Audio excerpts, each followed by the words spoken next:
Olá, seja bem-vindo aqui ao Nada Trivial. Hoje é sexta-feira, dia de Strong Brain, dia da gente falar da gente mesmo e deixar o nosso cérebro forte para o enfrentamento dos tempos que nós estamos vivendo, né? E eu peguei aqui um trecho de uma música da Rita Lee, que é aqueles manifestos, né, que a Rita Lee fazia para nos levar ao tema de hoje. Então vou ler aqui um pedacinho da música Vidinha dela. Faço terapia, malho todo dia, pratico yoga, já não uso mais droga, tomo ansiolítico em estado crítico na crise de pânico, Propofol orgânico. Propofol é um medicamento daqueles bem fortões, né? Inclusive estava envolvido ali na morte do Michael Jackson. E qual que é a crítica dela? Rita Lee sempre ácida, minha heroína, né? Eu costumo brincar que eu não posso dizer que as pessoas são meus heróis antes que eles de fato venham a morrer, porque a pessoa sempre pode aprontar alguma na última hora, né? Mas não é o caso da Rita Lee. Rita Lee sai desta vida com muita glória por ter nos levado a muitos lugares críticos de compreensão de nós mesmos, né? Eu mesmo, uma jovem mocinha ali, tentando entender como é que existia a expressão do feminino no meu tempo, me inspirei muito na forma como a Rita Lee apresentou o feminino pra gente. Então, já fica aqui minha homenagem a essa magistral da compreensão do comportamento humano e da compreensão do tempo em que ela vivia. E que tempo é esse? É um tempo em que os números de transtornos mentais são assustadores, especialmente no Brasil. O Brasil é um dos países onde você tem maiores índices de ansiedade, depressão, burnout, perdendo apenas para países que estão enfrentando crises como guerras e coisas assim bem complicadas. Mas não é da gente se espantar muito por isso, porque o Brasil de fato vive muitas crises. Crises econômicas, crises políticas, crises culturais, crises de existência, né? O povo brasileiro tem dificuldade de se entender como o que somos, né? Dada a enorme diversidade desse país.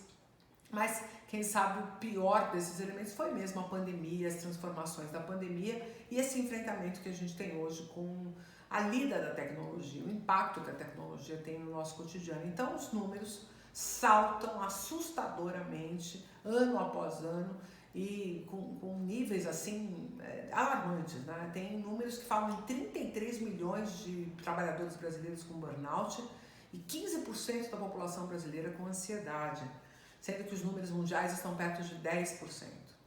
E quando o assunto é adolescência, infância, isso ainda é mais preocupante, porque a quantidade de medicamentos que estão sendo prescritos para esses grupos, né, dessas faixas etárias, é também muito alarmante e, de fato, revela uma necessidade, revela uma premência da gente discutir esses temas e pensar em soluções, inclusive trazendo outras categorias de medicamentos, porque se tem uma coisa desafiadora no campo da saúde mental, é que nós temos muitas doenças, como é o caso da bipolaridade ou até mesmo da depressão, que são de difícil tratamento.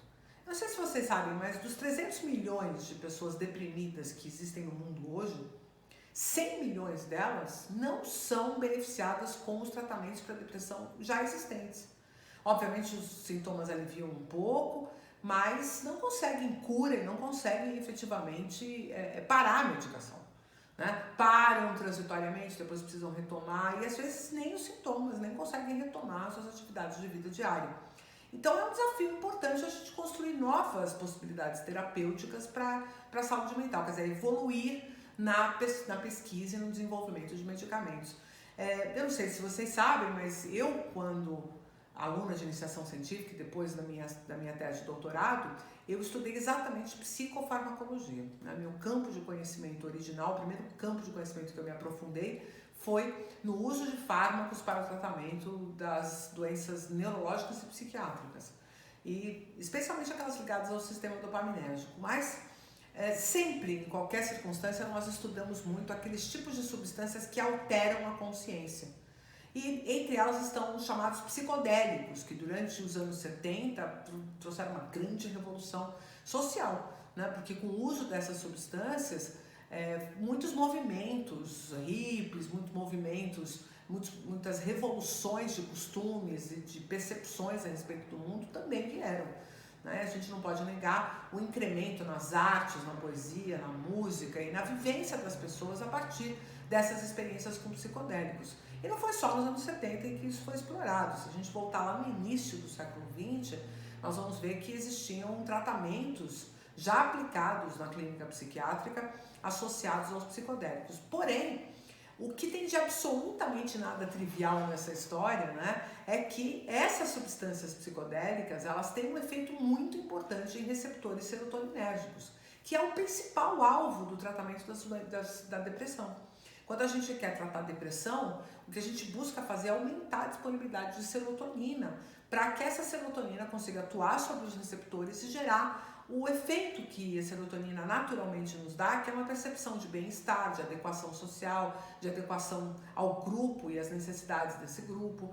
Então, é muito benéfico uma pessoa que está sofrendo com depressão sentir estes efeitos. E aí o aumento da serotonina provoca exatamente essas coisas.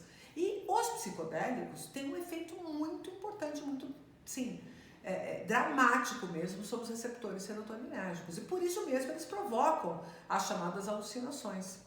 Agora, as pesquisas com o uso de psicodélicos para o tratamento de doenças psiquiátricas estão muito avançadas. E também assim, acredite se quiser, especialmente aqui no Brasil. O Brasil já é o terceiro país em produção científica nesse campo, perdendo apenas para os Estados Unidos e para o Reino Unido. E aqui no Brasil, a gente tem muitos laboratórios investigando esse fenômeno, de usar essas drogas que têm um efeito alucinógeno, com ação sobre os receptores de serotonina, mas não naquelas doses que são sabidamente alucinógenas e com efeitos dramáticos que podem vir trazer algum prejuízo para o indivíduo. Obviamente, quando você usa um fármaco de forma terapêutica, a dose utilizada, a posologia, a forma e até mesmo a observação dos efeitos é feito com acompanhamento médico. Isso garante que a gente consiga efetivamente trazer um efeito benéfico daquela substância para a situação que está sendo enfrentada. Então, olha só que interessante. Aqui no Brasil, a gente tem várias experiências que são culturais, né? A gente tem, por exemplo, estudos que são feitos com ayahuasca e os efeitos da ayahuasca como droga terapêutica, porque esses rituais ocorrem dentro de uma perspectiva religiosa. E aí, olha só, não são nem proibidos, né? Não é ilícito você fazer o uso da ayahuasca dentro de um ritual religioso. Obviamente que é importante que você esteja com pessoas e com grupos que tenham muito conhecimento sobre isso, para que você não passe por nenhuma situação desagradável, né? Mas já é uma possibilidade que você se envolva com um grupo, aprenda sobre o uso e esteja preparado para usar e seja acompanhado para poder sentir e perceber os efeitos dessa substância. E existem também outras substâncias que de alguma forma já vêm sendo usadas pela população, porque a psilocibina, que tem um efeito muito bom e já está sendo bastante estudado em relação a algumas doenças psiquiátricas, para algumas situações específicas, ela é muito benéfica, especialmente para transtorno de estresse pós-traumático e outras condições também, como a depressão. A psilocibina é uma substância alucinógena que não pode ser comercializada como princípio ativo, mas o cogumelo, que tem uma boa concentração de psilocibina, já pode ser comercializado aqui no Brasil. Então, o que isso é interessante? Não é interessante que você faça uso ou que você se medique sozinho. É muito importante ter um acompanhamento médico. Mas nós estamos em fase de testes. E nesse aspecto o Brasil está bem de vanguarda, porque na Federal do Rio Grande do Norte nós já temos um teste clínico em andamento, né? Que é já a aplicação disso em pacientes e avaliação com duplo cego, um experimento bastante bem controlado, randomizado, e que vai nos demonstrar como é que essas substâncias atuam na perspectiva da depressão mais resistente. Então, novidades por aí, o Brasil é vanguarda, porque em neurociência nós não somos assim tão desprezíveis, muito pelo contrário, produzimos bastante ciência quando o assunto é o cérebro e o desenvolvimento cerebral e os efeitos de medicamentos no cérebro e tudo mais. Então, é importante saber que a gente provavelmente terá revoluções nesse campo de estudo e o Brasil está super à frente. Qual é o impacto disso para a gente que quer entender um pouco mais? A importância que tem de você manter os seus receptores de serotonina sempre com uma carga de serotonina bem boa. E você pode me perguntar como é que eu faço isso sem usar o psicodélico, sem usar o antidepressivo? É possível, não é possível? Obviamente que isso aqui não é um aconselhamento para quem tem um sintoma da doença e que precisa realmente de acompanhamento médico. Mas se você está naquele momento em que você está bem, mas não quer correr o risco de ficar mal, é importante você colocar na sua vida situações, experiências que aumentem a sua produção e liberação de serotonina, que basicamente são aquelas onde você sente que você está no lugar certo, fazendo a coisa certa, com as pessoas certas.